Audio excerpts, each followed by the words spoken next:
did. It's a huge talk, so I'll just give you some basic information. But what you've been told about fats and cholesterol is wrong, it's unscientific, and I could do a talk about the policy of how that information is put across. But it is not correct information. So, the truth about saturated fats and cholesterol, just a little summary, because I see people on our health program who often have medical illnesses. They're not just someone who says, I want to drop a few pounds, get a bit fitter. Some people say, look, I've got a history of heart disease, I've had a stroke, I've had a heart attack, I'm diabetic, hopefully not all the same person, poor thing. But, we need to really be scientific about this and help people, don't make them worse. So one of the myths we hear all the time, and even some of the doctors I've treated say this, is that a low-fat diet is good for you, and consuming saturated fats, like those from animals, which is your cholesterol, increases your chances of heart disease. This is an absolute myth. It's complete and utter nonsense. So let's just go back through what some of the actual research actually says. As I said, this is a summary from a big talk, so I'm giving you the key elements of it.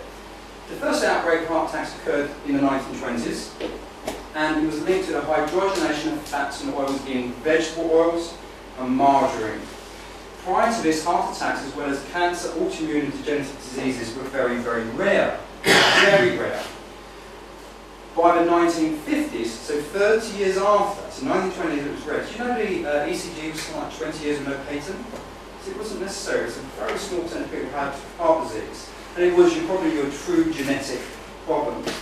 30 years later, deaths from heart disease had risen from rare to 40% of all deaths. So huge rise, huge, very, very serious. And the belief put forward by the vegetable oil industry, and this is where you hear the term the lipid hypothesis, you may get a science behind that, but it was put forward by the vegetable oil industry, was that this increase was due to consumption of animal fats, and we should switch to a low-fat, high-carbohydrate, grain-based diet. And that is what we're still told today. That's what most people are told. Have skim milk with cereal, glass of orange juice, and eat lots of breads, pastas, and things like that. That's what we're told. And it's incorrect information. It was developed by the vegetable oil industry with the complete intention of demonising the fat industry. Okay? So I say 1920s, heart disease was very rare. 30 years later, 40% of all deaths are very, very serious. Was fat really the cause? No, it wasn't. What the research actually shows is that consumption of animal fats decreased rapidly during that time, and butter decreased from 18 pounds per person per year to 4 pounds per person per year. So there was a massive reduction in that period. In the last 80 years though, so our fat, particularly things like butter, which my grandparents used to have loads of, it was clean butter. It wasn't made in a lab, it wasn't dyed yellow, it was just from healthy cows. In the last 80 years, the butter consumption of animal fats have gone down, but the consumption of hydrogenated vegetable oils, which contains trans fats, when they manufacture oils, particularly your vegetable oil, your soybean oil, your canola oil, your rapeseed oil, when you see an oil that looks beautiful and you literally kind of put it in your display case, that is highly, highly processed. I used to, when I did this talk originally, I had a great big chart of all the science there. I think it was boring as anything, so I took it out, just assumed that there's a lot of things going on to make it. Now, let's say in 80 years, the consumption of vegetable oils like that and other trans fats had increased by 400%, and sugar and processed food consumption increased by 60%. So, if dietary fat was the villain, why has the consumption patterns gone in the wrong way? When we consume the highest amounts of animal fats, so you have lots of cholesterol, okay, butter, lard, ghee, eggs, bacon, things like this. Now I do have to sort of emphasise that my grandparents grew up eating organic food. It was just called food. Okay, now we've got organic food. What we should have is it should be called food and mass-produced food. That wouldn't be misleading. Okay, so I want to sort of say that. But when my grandparents, not a long time ago, consumed a lot of fat, heart disease was so rare, and now we consume hardly any of this stuff, and we have highest rates of heart disease in recorded history. It cannot be the cause. I can quote you untold research, I've got references and I'll happily forward it to you. Just think back common sense. If we're not eating the stuff, it can't be causing it. Okay? Also remember, saturated fats were the primary source of calories for most of our ancestors. So we're not talking that many generations ago, we were in sort of tribal communities. An example I use a lot is the Inuit Eskimos. They have a diet generally of almost nothing but red meats and saturated fat. And in a 40-year period, they didn't have a single instance of gallbladder disease, cancer, diabetes, autoimmune disease, osteoporosis. Osteoporosis, little side note. As we get older, we're often told to reduce our fat intake. Calcium is a fat-soluble vitamin. If you do not eat fat, you cannot absorb your calcium. You will become osteoporotic. It's causing it. It's one of the causes. You know, we have to have it to absorb into our bones. But going back to the Inuits, because of where they were in the world, they consumed pretty much nothing but red meat and saturated fat. And they don't have heart disease. And they're not dying at 30, being eaten by a polar bear. They died of natural causes. So it's not the consumption of red meat. At the same time, different populations around the world have grown and developed eating different portions of foods, that what they ate would depend on where they were in the world. You know, if you grew up in the tropics, you would probably eat a lot more fruit. The animals would be leaner, so you would eat less fat.